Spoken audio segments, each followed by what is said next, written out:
सो अगर नीट के लिए मॉक टेस्ट आप प्रैक्टिस कर रहे हो और मॉक टेस्ट के मार्क्स देखने के बाद टेस्ट पूरा बंद कर दे रहे हो, तो याद रखना, नीट आपको बंद कर देगा एग्ज़ाम के टाइम पे, ठीक है? और ऐसे अगर मॉक टेस्ट आप देते हो, मॉक टेस्ट देने के बाद अगर आप एनालिसिस नहीं करते हो, तो उस मॉक टेस्ट का कोई फ़ायदा नहीं है, मॉक टेस्ट देना बंद कर दो, ठीक है? लेकिन हाँ, अगर आप सीरियस हो मॉक टेस्ट देने के बाद कैसे उसको एनालिसिस करना ये जानना चाहते हो, तो इस वीडियो को लास्ट तक ज़रूर देखना, क्योंकि इसमें मैं आपको पूरा चीज़ें समझा दूँगा कि कैसे एनालिसिस करना होता है मॉक टेस्ट के मिस्टेक्स और मिस्टेक डायरी कैसे बनाना पड़ता है, ठीक है? तो मॉक टेस्ट के एनालिसिस से पहले हम लोग ये जानते हैं मॉक टेस्ट के एनालिसिस करने का जो इम्पोर्टेंस है वो क्या है और इसके फ़ायदे क्या हैं? देखो, इम्पोर्टेंस ये है कि सपोज़ करो आप एक सिचुएशन हाइपोथेटिकल सिचुएशन समझो कि आपको एक घर में कलर करना है, ठीक है? और कलर करने के लिए आपने कलर करना स्टार्ट कर दिया, तो कुछ प्लेसेस में क्या होता है, गैप रह जाता है, ठीक है? बाद में जब आप उसको पूरा कलर कंप्लीट करना चाहते हो, तो क्या करते हो? पूरा कलर फिर से करते हो, फिर जो गैप है उसको कंप्लीट करते हो। तो गैप को कंप्लीट करना होता है ना। अगर कोई बेवकूफ़ आके पूरा कलर को फिर से खराब कर दे और फिर से कलर करना स्टार्ट कर दे, तो क्या सही है? नहीं ना। ठीक वैसे ही वो गैप जो पूरा कर रहे हो, इससे आपका पूरा चीज़ें कंप्लीट हो जा रहा है। तो ये काम कौन करता है? ये काम करता है आपका मॉक टेस्ट के जो मिस्टेक्स एनालिसिस करते हो, उसकी वजह से आपकी जो प्रिपरेशन में जो भी गैप है ना, वो गैप पूरा हो जाता है। जो गैप आपके है वो पूरा हो जाता है। ये तो फ़ायदा था, ठीक है? अभी दूसरी बार फ़ायदा मैं आपको समझाता हूँ, सुनो। सपोज़ करो आपने मॉक टेस्ट दिया, आपका 30 क्वेश्चन गलत हुआ। आपको घुमा-फिरा के 10 क्वेश्चन का गलती जो लगा कि हाँ यार, ये गलती जेनुइन है, मुझे ये गलती दोबारा नहीं करना है। तो 10 क्वेश्चन का गलती आपने नोट डाउन कर लिया, ठीक है?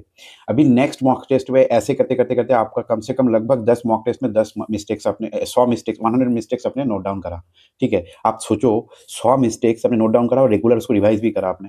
तो एग्ज़ाम के टाइम पे कम से कम अगर 30 क्वेश्चन भी इससे आ गया ना, 30 उससे ज़्यादा आता है मैक्सिमम, क्योंकि गलत वहाँ भी होता है लोगों का। 30 टू 40 क्वेश्चन अगर यहाँ से आ गया ना, तो यार आप सोचो कितने मार्क्स का इम्प्रूव हो सकता है आपका। लगभग 150 टू 200 मार्क्स का इम्प्रूव हो सकता है। तो इसीलिए मॉक टेस्ट के जो मिस्टेक्स है उसके वो बहुत ज़्यादा इम्पोर्टेंट है, क्योंकि आप तो वही चीज़ें देख रहे हो कि ये गलत हो रहा है। इसीलिए किसी स्टूडेंट का क्या होता है, वो रेगुलर मॉक टेस्ट देता है, लेकिन मिस्टेक्स एनालिसिस नहीं करता, तो बाद में बोलता है कि भैया मैंने तो मॉक टेस्ट दिया था, मेरा मार्क्स क्यों नहीं इम्प्रूव हो रहा है। भाई उसने मॉक टेस्ट देने के बाद उस मॉक टेस्ट में जो गलती करा था, उस गलती को कभी एनालिसिस सही से करा ही नहीं। समझ रहे हो ना? और एनालिसिस करने के लिए आपको बहुत कुछ नहीं करना है, क्या करना है मैं बता रहा हूँ, सुनो। ये तो फ़ायदा था। अभी बहुत सारे फ़ायदे हैं मॉक टेस्ट एनालिसिस का, क्योंकि इससे रिवीज़न भी बहुत तगड़ा होता है यार, बहुत तगड़ा रिवीज़न होता है, ये भी एक फ़ायदा है। तो चलो अब आते हैं कि प्रोसेस क्या है मॉक टेस्ट एनालिसिस करने का। तो सपोज़ करो आपने 3 घंटे का मॉक टेस्ट दिया, ठीक है?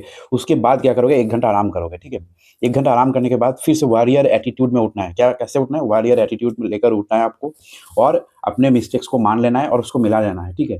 मॉक टेस्ट का मार्क्स आपने मिला लिया, या फिर आपको स्कोर आपको दिख गया अगर ऑनलाइन दे रहे हो तो, ठीक है? उसके बाद एक नोटबुक लेना है। जैसे देखो, मेरा मॉक टेस्ट के मिस्टेक्स वाले जो थे, ये थे, मेरा नोटबुक था ऐसा एक, ठीक है? तो एक नोटबुक लिया आपने, और नोटबुक में क्या करोगे आप, एक एक पेज में क्या करोगे, वर्टिकल लाइन खींचोगे ऐसे, ठीक है? वर्टिकल लाइन खींचा आपने, ठीक है? और जो भी क्वेश्चन गलत हो, आपको आपको पहले उसको पढ़ना है सही से, ठीक है? और पढ़ने के बाद आपको ये एनालिसिस करना है कि वो गलती क्यों हुआ था।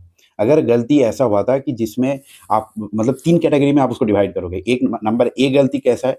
ए गलती है कि जो आपने मिस्टेक्स करा है, ठीक है? और बी है कि जो आपने स्किप करा है, और सी गलती ये है कि जो मतलब आपको डाउट है, डाउट। तो 3 टाइप के मिस्टेक्स लेना है, ठीक है? और यहाँ पे जो आपने जो आपने लाइन खींचा था ना, लाइन जो खींचा था, वहाँ पे आपको क्या करना है, आपको क्वेश्चन नंबर सपोज़ करो 35 आपने गलत करा, तो 35 लिखा इधर, ठीक है? 35 लिखने के बाद आपको वन लाइनर फॉर्मेट, बस एक लाइन के फॉर्मेट में उसको समेटना है।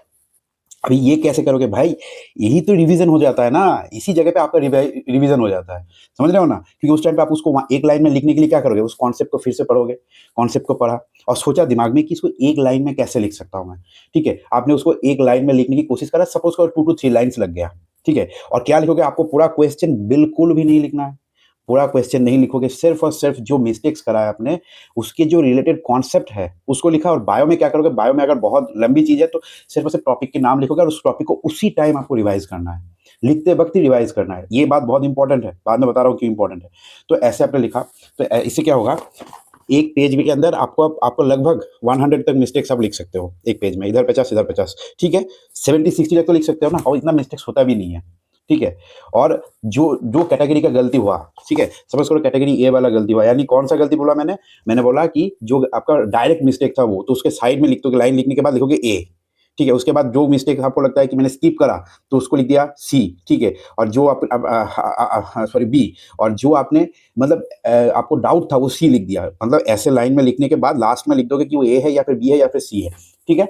उसके बाद मैंने मतलब 1 घंटे से 1.5 घंटे लगेंगे आपको ये लिखने में, और सिर्फ़ और सिर्फ़ उसी रिलेटेड कॉन्सेप्ट को आपको रिवाइज़ कर लेना है उस टाइम पे।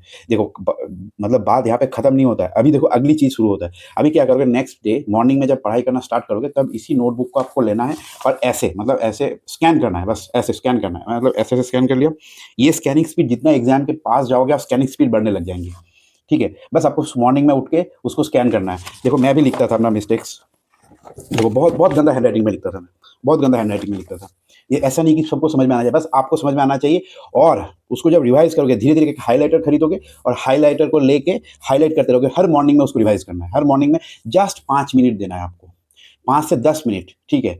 ना अभी उसके ऊपर मॉक टेस्ट का नंबर भी लिखा है, कौन-सा मॉक टेस्ट चाहिए। यार ऐसे अगर रिवाइज़ करोगे ना, विश्वास करो मेरी बात को, आप इतना आपको फ़ायदा मिलेगा, बाद में ही वीडियो में आके कमेंट करोगे, भैया मेरा मॉक टेस्ट में मार्क्स बहुत इंप्रूव हो रहा है। क्योंकि क्या होता है ना, देखो बाद में क्या हो, पहले पहली बार जैसे होता है ना कि सैचुरेट हो जाता है, ठीक वैसे ही आपको पहले जो मिस्टेक्स होता है ना, वो मिस्टेक्स अगर आपने सही कर लिया, ऐसे करके 10 मॉक टेस्ट में अपने मिस्टेक्स को बार-बार लिखा और सही कर लिया, तो इससे क्या होता है, आपको बाद में आपके मिस्टेक्स और रिपीट होना बंद हो जाता है अपना, ठीक है? और मिस्टेक्स भी कम होने लग जाते हैं, और मॉक टेस्ट में जो मिस्टेक आपने लिखा, नोटबुक की जो लाइन्स आपने लिखा था ना, वो लाइन्स भी धीरे-धीरे कम होने लग जाती है। मतलब पहले वाले कुछ मॉक टेस्ट में बहुत सारे पेजेज़ लगेंगे आपको, 2, 3, 4 पेजेज़ लग जाएँगे। उसके बाद धीरे-धीरे लगेगा 1 पेज, 2 पेज। और हाँ, सबसे इम्पोर्टेंट बात ये भी है उसके साथ, ये है कि जो मिस्टेक्स आपने मतलब सिली मिस्टेक्स करा कि यार इसका नॉट करेक्ट नहीं देखा, इनकरेक्ट नहीं देखा, उसको भी लिखना है। मैंने यहाँ पे इनकरेक्ट नहीं देखा था, नॉट करेक्ट नहीं सही से पढ़ा था, एक्सेप्ट स्पेस सही से नहीं पढ़ा था।